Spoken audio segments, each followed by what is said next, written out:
Hi, I'm Bharat Sonwayne. Welcome to my channel.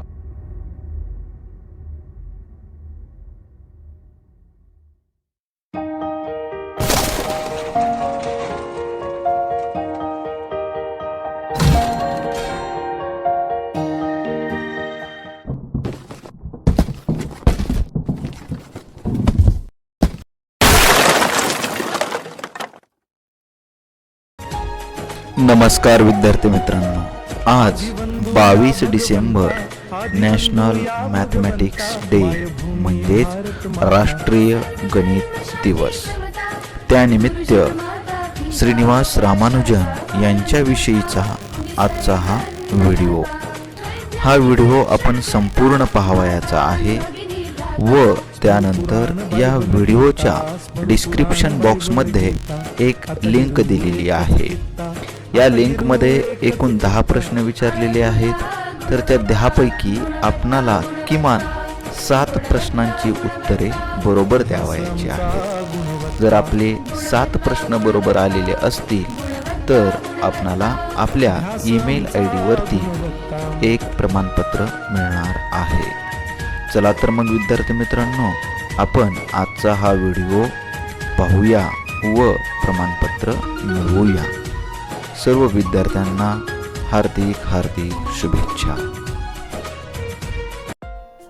एकदा एका वर्गात शिक्षक मुलांना गणित शिकवत होते. कोणत्याही संख्येला त्याच संख्येनं भागलं तर भागाकार 1 येतो. उदाहरणार्थ 2ला 2ने भागलं तर भागाकार 1 येतो वगैरे. शिक्षकांचं बोलणं संपताच समोरच्या बाकावर बसलेल्या एका मुलानं हात वर करून त्यांना प्रश्न विचारला, सर, 0ला 0नं भागलं तर भागाकार 1च येईल का? मुलांच्या त्या प्रश्नानं त्या शिक्षकाला काय उत्तर द्यावं तेच कळेना. शेवटी त्या शिक्षकानं त्या मुलाला गप्प बसवलं. पुढे काही वर्षांनी हाच प्रश्न विचारणारा मुलगा नोकरीसाठी नेलोरच्या कलेक्टरकडे गेला असताना त्या कलेक्टरनं मुलाला तोच प्रश्न विचारला. कलेक्टर रामचंद्रराव त्याला म्हणाले, 0ला 0ने भागलं तर उत्तर 1 येईल का? अर्थातच मुलगा आता तरुण झाला होता. त्यानं विनाविलंब उत्तर दिलं, 0/0 याला काहीच अर्थ नाही, कारण 0तून 0 कितीही वेळा वजा करता येतं आणि मग बाकी 0च राहील. थोडक्यात उत्तर निश्चित नसल्यानं 0/0 हा भागाकार अर्थहीन आहे. ठामपणे हे उत्तर देणारा हा मुलगा होता श्रीनिवास रामानुजन. भारतालाच नव्हे तर जगातला एक महान गणितज्ञ. गणिताच्या क्षेत्रात रामानुजनची तुलना न्यूटन, आयलर आणि याकोबी यांच्यासारख्या गणितज्ञांबरोबर केली जाते. रामानुजनला जगासमोर आणण्याचं काम इंग्लंडच्या G.H. हार्डी या गणितज्ञानं केलं. इतक्या लहान वयात रामानुजनमध्ये अफाट सुप्त शक्ती होती. त्यानं गणिताच्या विश्वात जेवढी भर घातली तेवढी कोणीही या शतकात घातलेली नाही, असं हार्डी रामानुजनबद्दल सांगत असे. श्रीनिवास रामानुजन यांचा जन्म 22 डिसेंबर 1887 रोजी तंजावर जिल्ह्यातल्या एरोड या गावी झाला. त्यांचे वडील श्रीनिवास अय्यंगार कुंभकोणमच्या एका कापडाच्या व्यापाऱ्याकडे नोकरी करत. त्यांच्या हाताला महिन्याला 20 रुपये पडत. स्वभावाने ते अतिशय सरळ, साधे आणि एकमार्गी होते. रामानुजनच्या आईचं नाव कोमलता अम्मल असं होतं आणि तिचा ज्योतिष, कुंडली, मुहूर्त अशा गोष्टींवर खूप विश्वास होता. लग्न झाल्यानंतर बरेच दिवस मूल होत नसल्यामुळे तिनं नम्मगिरी देवीला नवस केला. त्या नवसामुळेच आपल्याला मुलगा झाला अशी तिची ठाम श्रद्धा होती. रामानुजनला वडिलांचा सहवास खूपच कमी मिळत असे, कारण त्यांचे वडील सकाळी लवकर दुकानात जात आणि रात्री उशिरा घरी परतत. रामानुजन आईचा लाडका होता. ती त्याला लाडाने चिन्नास्वामी अशी हाक मारत असे. रामानुजनवर त्यांच्या आईचा प्रभाव होता. रामानुजनची आई मंदिरात अतिशय सुरेल भजन गात असे. तिच्याबरोबर रामानुजनही जात असे. तिला अनेक विषयांत रस असल्यामुळे ती रामानुजन बरोबर कित्येक विषयांवर चर्चा करत असे. त्यामुळे रामानुजनच्या आपल्या आईबरोबर जास्त संवाद होत असे. आईबरोबर नियमित मंदिरात गेल्यामुळे रामानुजनची नम्मगिरी देवीवर अतोनात श्रद्धा बसली. गणितातल्या आपल्या ज्ञानाचं श्रेय रामानुजन देवीलाच देत असे. लहानपणी रामानुजन स्वभावानं अतिशय भावनाप्रधान, हट्टी आणि मनस्वी होता. तो गावातल्या मंदिरातच जेवत असे. इतर ठिकाणी त्याला जेवायला दिलं तरी तो जेवत नसे. तसंच एखादी गोष्ट त्याला हवी असली आणि ती मिळाली नाही तर तो गडबडात जमिनीवर मातीत लोळत असे. वयाच्या 3ऱ्या वर्षापर्यंत रामानुजन फारसं बोलतही नव्हता. त्यामुळे त्यांच्या आईला त्याची खूप काळजी वाटायला लागली. आपला मुलगा मतिमंद तर नाही ना, असे प्रश्न त्यांच्या मनामध्ये येत असत. आणि अशी भीती वाटत असताना वयाच्या 5व्या वर्षीच रामानुजन शाळेत जायला लागला. रामानुजनला शाळेत जायला अजिबात आवडत नसे. शाळेत एकाच ठिकाणी बांधून टाकल्यासारखं बसून राहणं त्याला कंटाळवाणं वाटत असे. मुळातच मनस्वी असलेल्या रामानुजनला शाळेची बंधनं नकोशी होती. रामानुजनला गणितात नेहमीच 100 पैकी 100 गुण मिळत. गंमत म्हणजे 2च वर्षांत त्यानं आपला प्राथमिक शाळेतला अभ्यासक्रम पूर्ण केल्यामुळे वयाच्या 7व्या वर्षीच तो हायस्कूलमध्ये दाखल झाला. वयाच्या 10व्या वर्षी तो संपूर्ण जिल्ह्यातून फायनल परीक्षेत पहिला आला. लहानपणापासूनच रामानुजनला गणित या विषयाची खूप आवड होती. शाळेत असतानाच त्यानं त्रिकोणमितीवर प्रभुत्व मिळवलं होतं. रामानुजनची आणखीन एक गंमत म्हणजे रामानुजन अनेकदा गणित सोडवण्याची शांत जागा म्हणून मंदिरात जात असे. तिथेच गणित सोडवून गार फरशीवर तो झोपत असे. स्वप्नांचा अर्थ लावण्याचीही रामानुजनला सवय होती. गणितातल्या अनेक प्रश्नांची उकल त्याला स्वप्नांमध्ये होते असं त्याला वाटत असे. म्हणूनच झोपेतून जागा होताच तो आपल्या वहीत काही टिपणं काढून ठेवत असे. रामानुजनला बीजगणितही अतिशय आवडत असे. परीक्षेत गणिताचा पेपर तो जेव्हा चुटकीरशी सोडून बाहेर पडत असे त्यावेळी इतर मुलं मात्र डोक्याला हात लावून पेपरकडे बघत बसलेली असत. शिक्षक जेव्हा रामानुजनला इतक्या लवकर पेपर कसा सोडवलास असा प्रश्न विचारत तेव्हा रामानुजन पेपरमधील सगळी गणितं तोंडी फाड फाड उत्साहित म्हणून दाखवत असे. शिक्षक तर अवाक होतच, पण सारा वर्गच रामानुजनकडे आश्चर्याने पाहत असे. रामानुजनची शरीरयष्टी मात्र लहानपणापासूनच किडकिडीत होती. तो सतत आजारी पडत असे.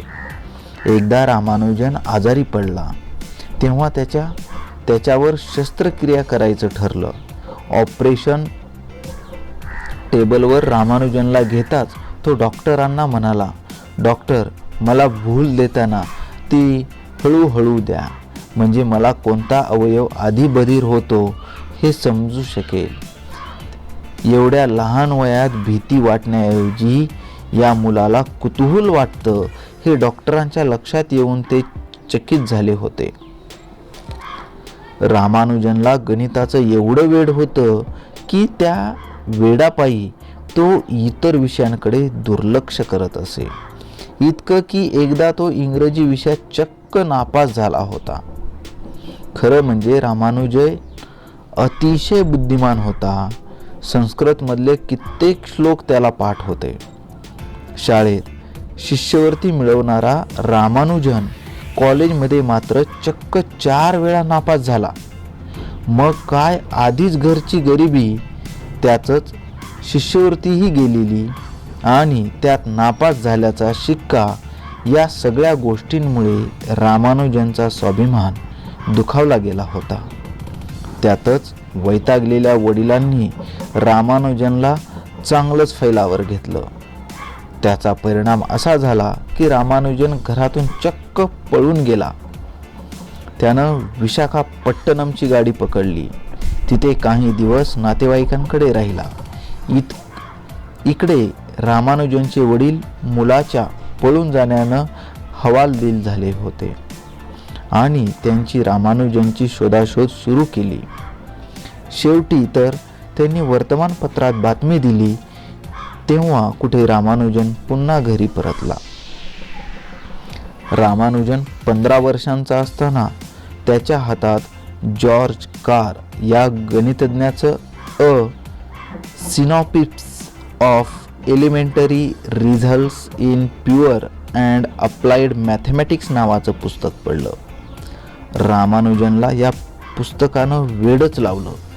या पुस्तकात 4400 वेगवेगळे रिझल्ट्स दिले होते, पण एकाचीही सिद्धता दिली नव्हती.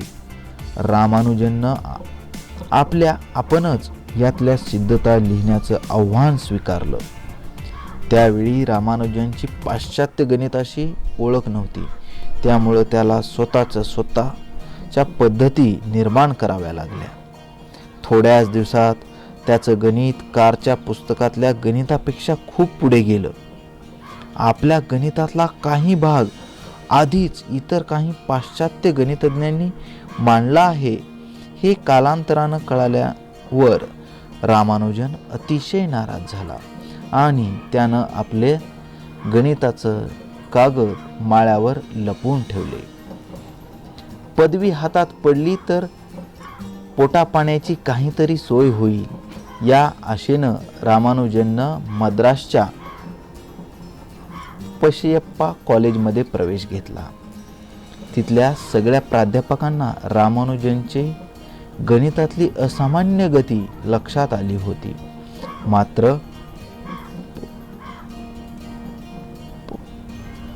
पशयप्पा कॉलेजमध्ये गणिताव्यतिरिक्त इतर विषय होतेच. त्यातही फिजिओलॉजी हा विषय रामानुजनला अजिबात आवडत नसे. लहान आतड्याची रचना, मोठ्या आतड्याची रचना हे विषय प्राध्यापक जेव्हा वर्गात शिकवत तेव्हा रामानुजन जांभया मागून जांभया देत असे. कट्टर शाकाहारी असलेल्या रामानुजनला डिस्टिंक्शन विषयीची वर्णन तर मुळीच आवडत नसे. पचनसंस्था आणि पचनक्रिया या संबंधात परीक्षेत रामानुजनला पेपरमध्ये प्रश्न विचारण्यात आला होता. तेव्हा त्यानं हा विषय मला पचलेला नाही असं त्याचं उत्तर लिहिलेलं होतं. या उत्तराचा परिणाम अर्थातच काय झाला असेल हे सांगायची आवश्यकता नाहीच मुळी तुम्हाला. इतर विषयांत पास झाल्याशिवाय पदवी मिळणं हे तितकंच कठीण होतं आणि रामानुजनला तर गणिताशिवाय दुसरं काही दिसतच नव्हतं. रामानुजनची आर्थिक स्थिती पराकोटीची बिकट होती. एकदा तर रेल्वेने प्रवास करताना रामानुजनची टोपी वाऱ्यानं उडून पडली. विना टोपी रामानुजन कॉलेजमध्ये जाताच प्राध्यापकांनी त्याला फैलावर घेतलं, कारण विद्यार्थ्यांनी कायम टोपी घातलीच पाहिजे असा त्या कॉलेजचा नियम होता. पुन्हा बाजारात जाऊन नवीन टोपी आणण्या इतके पैसे तर रामानुजनकडे नव्हतेच. मग त्याच्या सगळ्या मित्रांनी पैसे जमवून त्याला एक टोपी आणून दिली.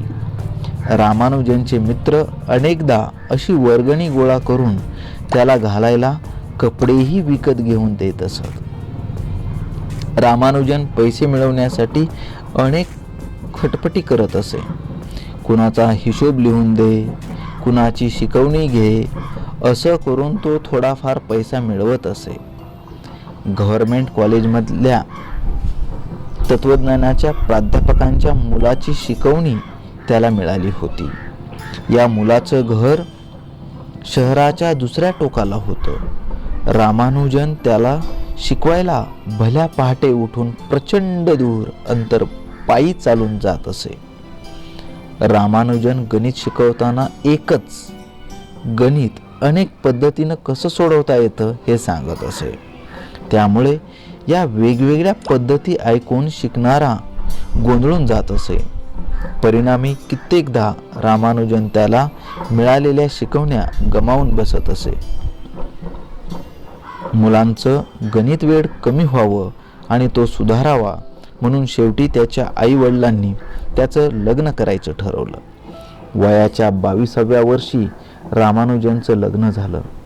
गंमत म्हणजे त्याची बायको जानकी हिचं वय लग्नाच्या वेळी केवळ 9 वर्षाचं होतं. 1910 मध्ये नोकरीच्या शोधात रामानुजन मद्रासला आला. मद्रास पोर्ट ट्रस्टमध्ये त्याला महिना 25 रुपये पगारावर आकडेमोडीचं काम मिळालं. या ठिकाणी त्याला 16 तास काम करावं लागे. या दगदगीने रामानुजन पुन्हा आजारी पडला. रामानुजन स्वभावानं अत्यंत लागवी होता. त्याच्यामध्ये कमालीची विनोदबुद्धी होती. तो तमिळ भाषेत अनेक कोट्या करत असे. अनेक रंजक किस्से त्याला तोंडपाठ असत. विनोद सांगताना तर त्याची अशी तारांबळ उडत असे की विनोदाची पंचलाईन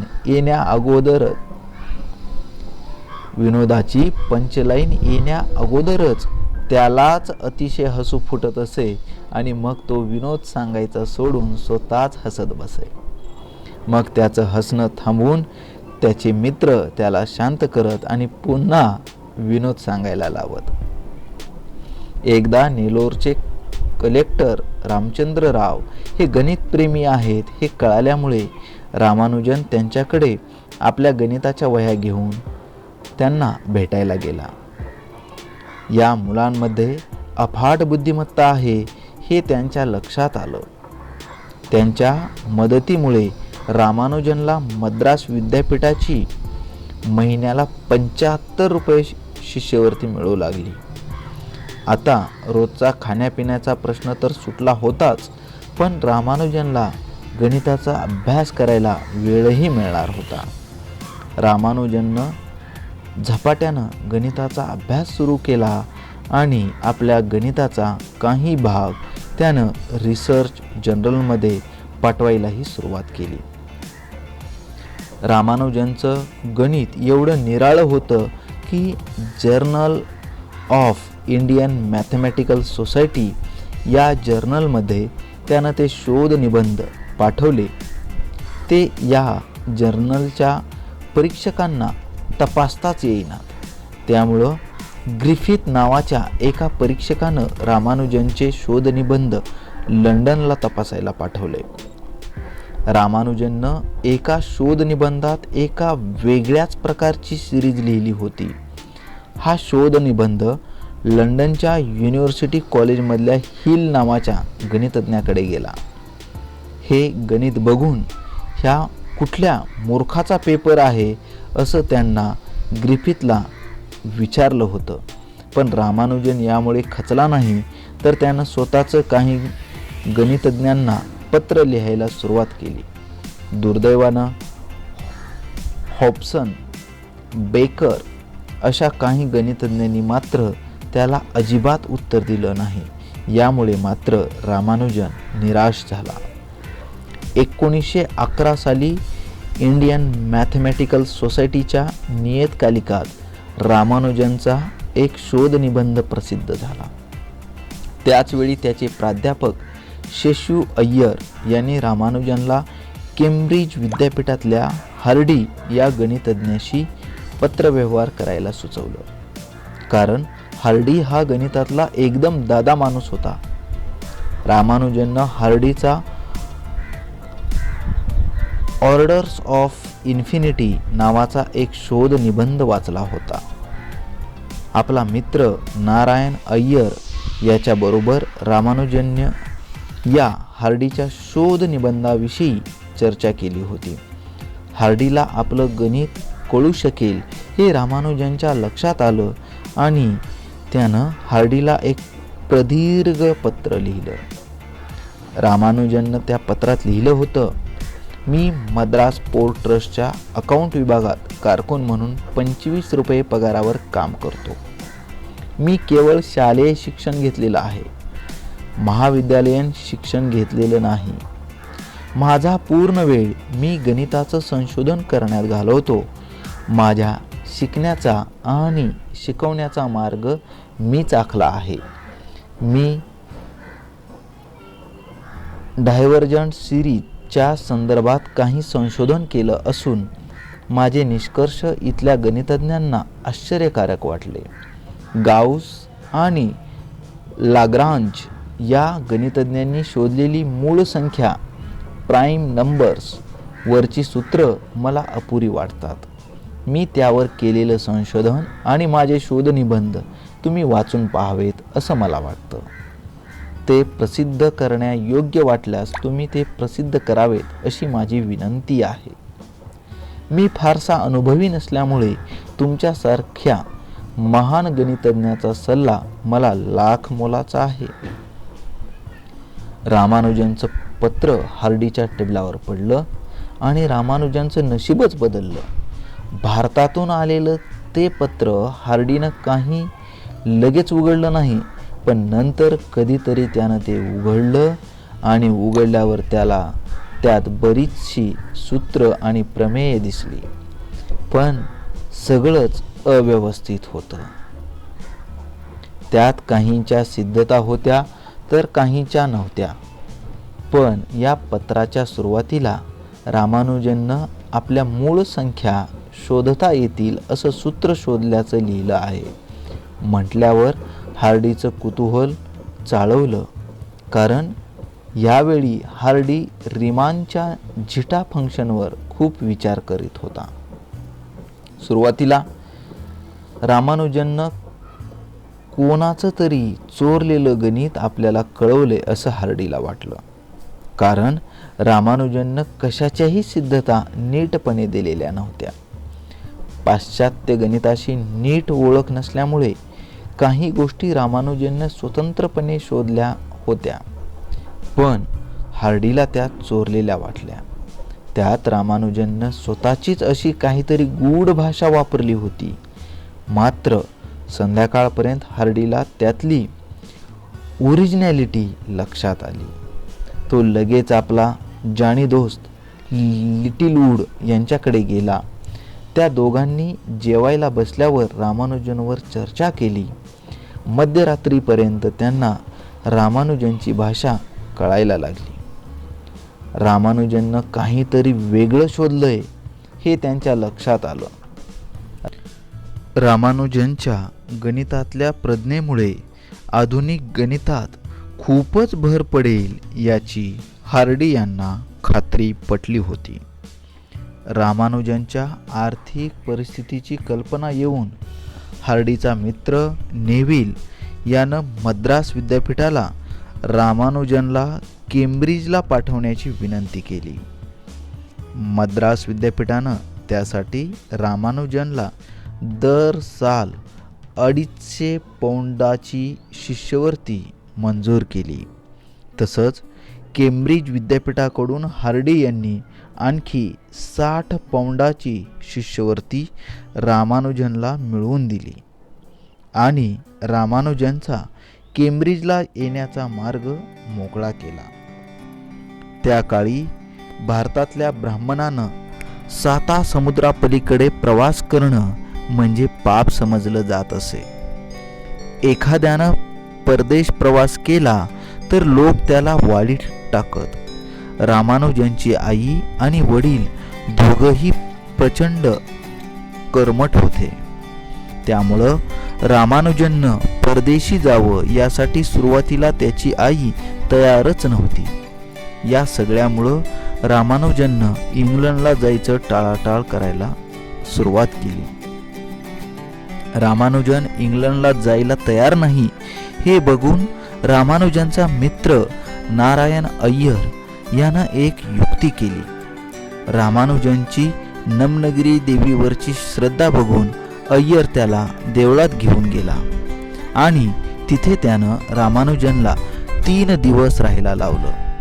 3 दिवस देवळातल्या दगडी फरशीवर झोपल्यावर 4थ्या दिवशी रामानुजन उत्साहानं उठला आणि म्हणाला, देवीनं मला समुद्र पार करण्याची आज्ञा दिली आहे, आता मी जातो.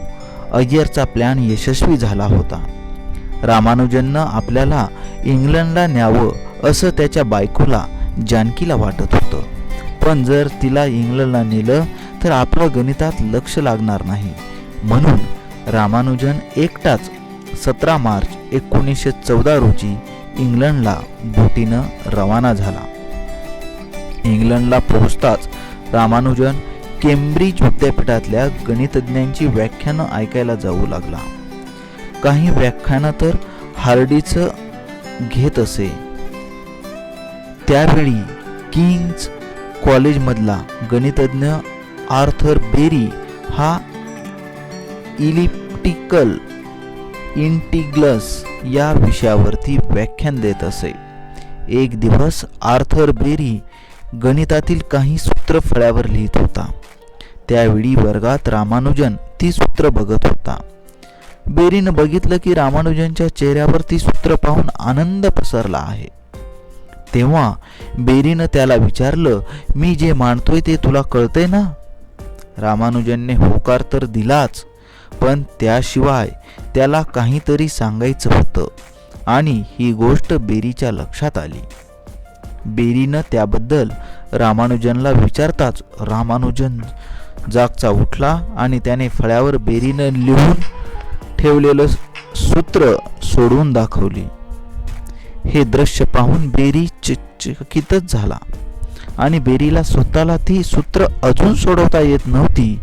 यामुळे रामानुजन आणि बेरी यांच्यात विद्यार्थी आणि प्राध्यापक असं नातं न राहता ते चांगले मित्रही झाले. 1915 साली इंग्लिश जर्नल्समध्ये रामानुजनचे 5 शोधनिबंध प्रकाशित झाले आणि त्याची कीर्ती जगभर पसरली. इंग्लंडमधल्या कुठल्याही युनिव्हर्सिटीत रिसर्च स्टुडंट म्हणून प्रवेश हवा असेल तर पदवी असणं आवश्यक असे. मात्र रामानुजन हा अपवाद होता. इतकंच नाही तर त्याच्या असामान्य संशोधनाचं महत्त्व लक्षात घेऊन केम्ब्रिजने 1916 साली त्यांना BA ही पदवीही दिली होती. 18 फेब्रुवारी 1918 रोजी लंडनच्या रॉयल सोसायटीनं त्यांना फेलोशिप दिली. यावेळी रामानुजन यांचं वय होतं अवघे 31 वर्ष. रामानुजनच्या बाबतीतला एक प्रसिद्ध किस्सा म्हणजे त्यांच्या प्रखर बुद्धीची चुणूक दाखवितो. रामानुजन आजारी असताना एकदा हार्डी त्याच्या तब्येतीची विचारपूस करण्यासाठी गेले असताना तो ज्या टॅक्सीतून रामानुजनला भेटायला गेले त्या टॅक्सीचा नंबर होता 1729. रामानुजनचं गणित प्रेम माहीत असल्यामुळे हार्डी त्यांना म्हणाला, 1729 ही संख्या किती निरुत्साही आणि अशुभ वाटते ना? त्यावर झटकन रामानुजननी उत्तर दिले, छे, 1729 ही संख्या किती वैशिष्ट्यपूर्ण आहे. म्हणजेच 12चा घन अधिक 1चा घन म्हणजेच 1729. 10चा घन अधिक 9चा घन म्हणजेच 1729. रामानुजनचं हे उत्तर ऐकून इतकं आजारी असतानाही हा माणूस गणितात गुंग आहे हे पाहून हार्डी चकितच झाला. 1729 हा आकडा गणिताच्या इतिहासात हार्डी रामानुजन नंबर म्हणूनच ओळखला जातो.